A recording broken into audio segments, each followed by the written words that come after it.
Oftentimes we talk a lot about how Peter started to doubt and lack faith when he walked into the sea to Yahawashi, to Christ. And we talk about how he started to doubt and lack faith because he was paying attention to the things going on around him. In Matthew 14, in verse 30, it says, when he saw the wind boisterous, he was afraid, and beginning to sink, he cried, saying, Lord, save me. And now Christ did tell him, oh, thou little faith, why didst thou doubt? And so we oftentimes say that this is why we can't let the noise of the world and things happening in our life going on around us cause us to doubt and lack faith. We have to keep our eyes focused on Yahawashi. Now, granted, yes, that is a beautiful lesson, and that is very true. But I don't think we talk enough about how all of the disciples were afraid. It was not just Peter.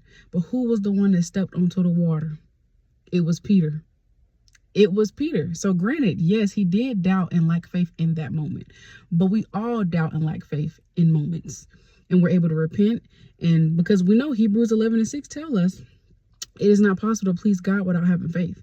And I'll put that on the screen. Now, granted, we are supposed to have faith. We are supposed to believe in the Most High, but we are in the flesh, and spirits hop on us at times to doubt, just like Peter did. But let me read Matthew 14:26. And when the disciples saw him walking on the sea, they were troubled, saying, it is a spirit, and they cried out for fear. The disciples, plural, all of the disciples were afraid. All of them were troubled. All of them cried out. But who had the courage to step out?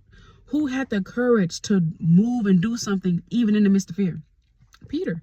So yes, he did doubt and lack faith in that moment. I'm not knocking that. Okay, even the scriptures say that. But he stepped out on faith, and he stepped out on faith even still. Even when he was afraid, even when he was fearful, it took courage for him to step out in that water. So yes, beautiful lessons we learned from Peter. But let's talk more about his courage rather than his fear.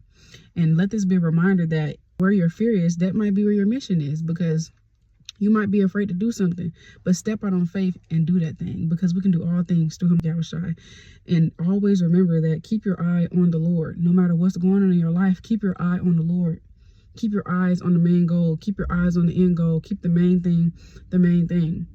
But have courage like Peter. Don't doubt like Peter, but have courage like Peter. Step out on faith and don't be afraid. All praise to the Most High. Shalom.